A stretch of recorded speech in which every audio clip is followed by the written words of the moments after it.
আমরা শিখব আর্টিকেল সম্পর্কে। তোমরা আমাকে অনেকেই কোশ্চেন করো যে আর্টিকেল অ্যাকচুয়ালি কি, এটা কি নাউন, প্রোনাউন, অ্যাডজেক্টিভ না প্রিপোজিশন, কি এটা? সবসময় মনে রাখবে আর্টিকেল হচ্ছে অ্যাডজেক্টিভ। আর্টিকেল সাধারণত দুই রকম হয়ে থাকে, ইনডিফিনিট আর্টিকেল, ডেফিনিট আর্টিকেল।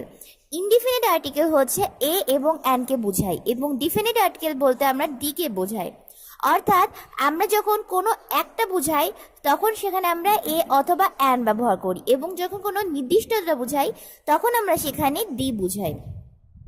তো চলো জেনে নেওয়া যাক এ এবং অ্যান এবং ডি এর ব্যবহার সম্পর্কে। প্রথমে আসি এ অথবা অ্যান এর ব্যবহার। তোমরা সবাই জানো যে কনসোনেন্ট থাকলে এ এবং ভাওয়েল থাকলে অ্যান হয়। যেমন ধরো অ্যাপেল, এখানে এ কিন্তু হচ্ছে ভাওয়েল, সুতরাং এখানে কি বসবে? অবশ্যই অ্যান, অ্যান অ্যাপেল। আবার ধরো কাউ, এটা তো হচ্ছে এটা তো কনসোনেন্ট, তাহলে হচ্ছে এখানে সবসময় এ বসবে, এ কাউ। কিন্তু এখানে আরেকটা জিনিস দেখো, এখানে একটি স্পেলিং এর উপর ভিত্তি করেও কিন্তু ভাওয়াল বসে। যদি কনস্ট্যান্ট স্পেলিং হয় তাহলে কিন্তু হচ্ছে এ বসবে, আবার ভাওয়াল স্পেলিং হয় তাহলে অ্যান বসবে। উদাহরণ দিলে বুঝতে পারবে তোমরা। আওয়ার, এখানে কিন্তু এইচ মানে কনসোনেন্ট, এটা কিন্তু সামনে তোমাদের কথা মতো এ বসা উচিত ছিল, কিন্তু আমরা এখানে অ্যান বসাবো, কারণ এটা যখন উচ্চারণ করতে যাই আমরা এখানে তো হাওয়ার বলি না, বলি আওয়ার। সুতরাং এখানে ওর উচ্চারণ আসছে, এইচটা উজ্জ্ব থাকছে, সুতরাং এখানে অ্যান হবে।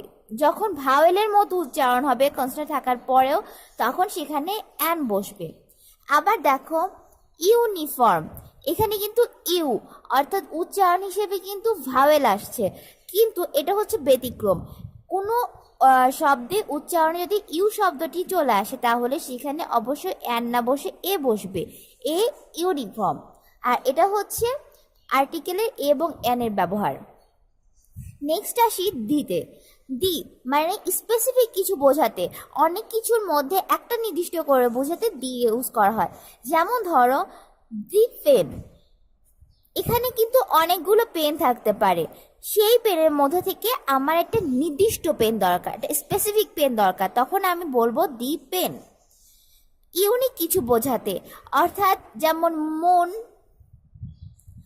আর্থ, এরকম ইউনিক জিনিসগুলো বোঝাতে সবসময় তাদের সামনে দি বসে, অর্থাৎ দ্য মুন, দ্য আর্থ।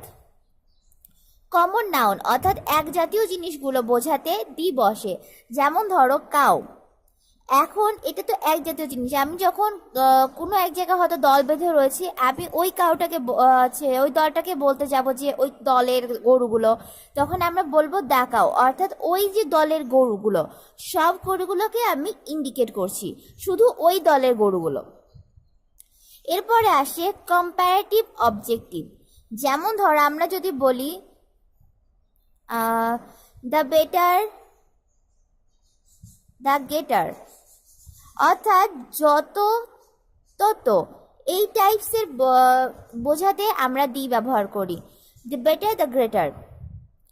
এরপর আসে প্রপার নাউনের পরে যদি আমরা গুণবাচক শব্দ ইউজ করি তখন দা বসে। যেমন ধরো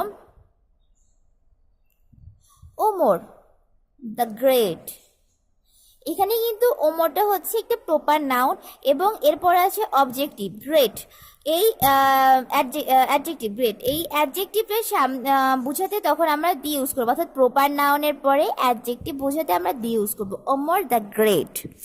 এরপর আসে আরেকটা মজার জিনিস, দেখো এখন যদি আমি লিখি দ্য ইংলিশ, তোমরা এখানে কি বলবে, এটা এই ইংলিশটা কি ভাষা নাকি জাতি? অবশ্যই জাতি, কারণ মাথায় রাখবে কখনোই ভাষার নামের পূর্বে দি বসে না, সবসময় জাতির নামের পূর্বেই দি বসে। আবার ধরো যদি আমরা কোনো হচ্ছে সমুদ্র, কোনো পর্বতমালা এগুলো বুঝাইতে চাই তখন কিন্তু দি বসবে। যেমন ধরো হচ্ছে দ্য সি, এখানে কিন্তু দি বসছে। এইগুলোই হচ্ছে সাধারণত দি এর ব্যবহার। তো এরপরও যদি তোমাদের কোনো কোশ্চেন থেকে থাকে আর্টিকেল সম্পর্কে তোমরা অবশ্যই আমাকে কমেন্টসে জানাবে, আমি চেষ্টা করবো সেগুলোর উত্তর দেওয়ার। Thank you.